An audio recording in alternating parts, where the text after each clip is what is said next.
Allons à la découverte du roman dont le titre est « Et si Charles m'était compté ». Voilà. Il s'agit d'un roman écrit par Alban Désiré Afen. Je vous en lis un extrait. Iretiola s'arrêta un moment. Je me suis avancée dans la salle de séjour. Tout me parut normal jusqu'à ce que mon regard se promène sur la table de la salle à manger. J'ai pu voir qu'il avait effectivement cuisiné des lasagnes, mais je remarquais qu'il y avait une deuxième assiette. Là encore, mon esprit n'a pas réellement percuté. Je n'ai même pas pensé à une visite féminine ou quelque chose de mal. Je me suis dit qu'il avait reçu la visite de quelqu'un avec qui il avait mangé son dîner. Sur le coup, je n'étais même plus sûre qu'il soit à la maison. Je me suis retournée et j'ai promené mon regard dans la salle de séjour. J'ai remarqué que ses vêtements traînaient. Sa chemise était sur le divan et son pantalon sur le sol. Rien d'anormal jusque-là. Femi avait l'habitude de se dévêtir dans la salle de séjour et d'y abandonner ses vêtements. Mais ce que j'ai trouvé étrange, c'est qu'il y avait des vêtements masculins que je n'ai pas reconnus à côté des siens. Sur le sol, il y avait des bottes de cow-boy qui ne lui appartenaient pas. C'est à ce moment que j'ai entendu des gémissements qui venaient de la chambre. Je me suis approchée lentement de la porte.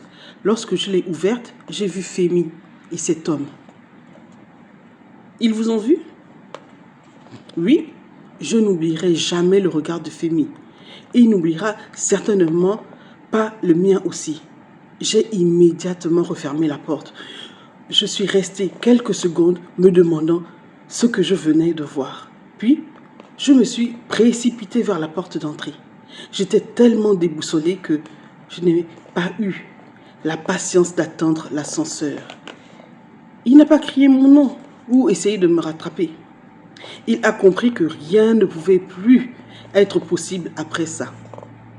En arrivant dans la rue, mon regard a croisé la bague de fiançailles à mon doigt. Je l'ai retirée sans réfléchir. Je l'ai jetée dans les égouts. C'est là qu'elle méritait d'être. Je suis rentrée chez moi. Un lourd silence descendit entre nous.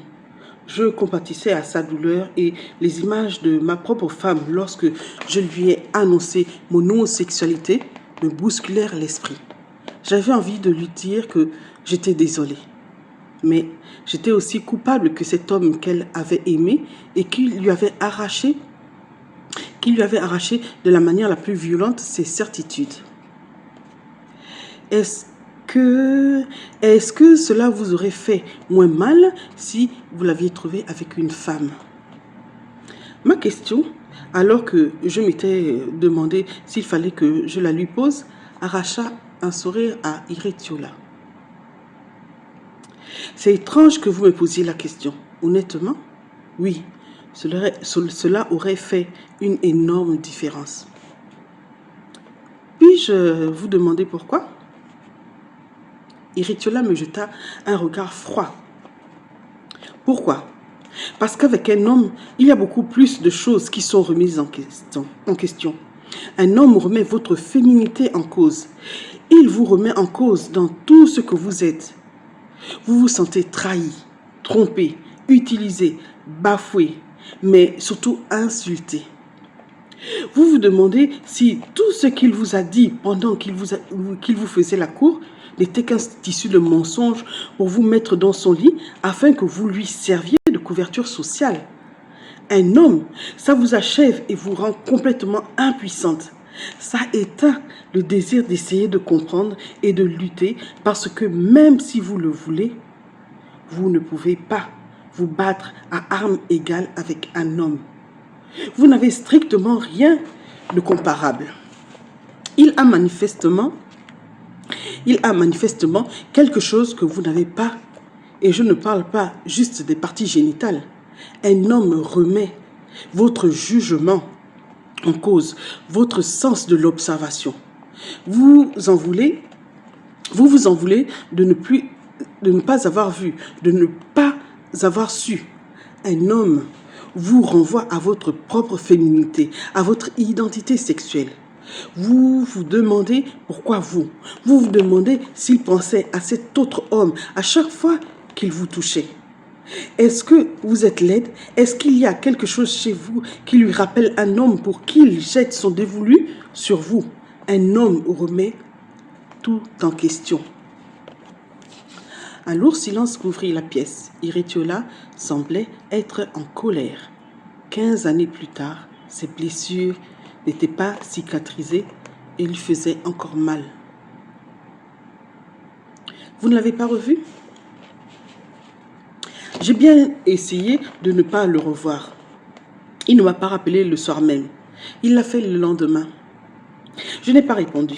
Et puis, une semaine plus tard, en quittant mon travail, il était dans le parking souterrain près de ma voiture. Lorsque je l'ai vu, j'ai senti toute la colère qui s'est endormie ressurgir. Il m'a dit qu'il voulait me parler, m'expliquer ce qui s'était passé. Mais qu'est-ce qu'il y avait à expliquer?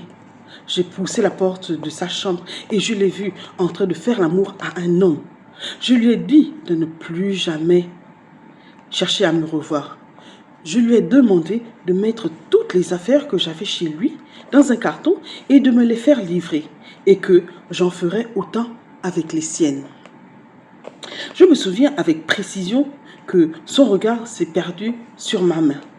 Lorsqu'il a vu que je ne portais plus la bague de fiançailles qu'il m'avait offerte, j'ai lu comme de la tristesse. En y repensant, j'ai bien senti que Femi était mal, mais j'avais plus l'impression qu'il était mal d'avoir été pris la main dans le sac qu'autre chose. Vous êtes désolé? C'est ce que vous alliez dire? Me demanda Iritula sèchement. Je le suis vraiment. Je sais que cela peut vous paraître difficile à croire. Vous allez sûrement être encore plus désolé pour moi dans quelques instants. Je ne vous ai pas raconté la partie la plus pénible de l'histoire, dit-elle en se levant vers la cuisine pour aller se servir un verre d'eau.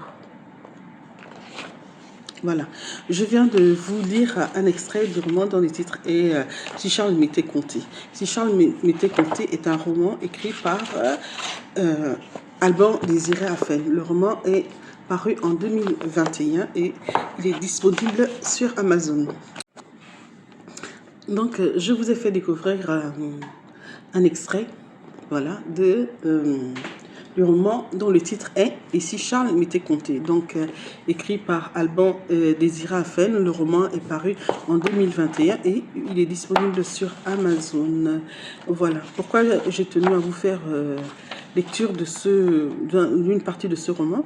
En fait, c'est parce que le roman traite du thème de l'homosexualité. Il est très rare en fait en littérature gabonaise d'avoir ce thème décliné sur autant de pages en fait. Donc le personnage principal est homosexuel refoulé qui ne peut pas assumer cette identité. Pour des raisons qu'on connaît, on vit dans des sociétés dans lesquelles l'homosexualité est fortement prohibée, l'homosexualité est tabou et parfois pénalisée. Ce qui fait que, comme beaucoup d'hommes,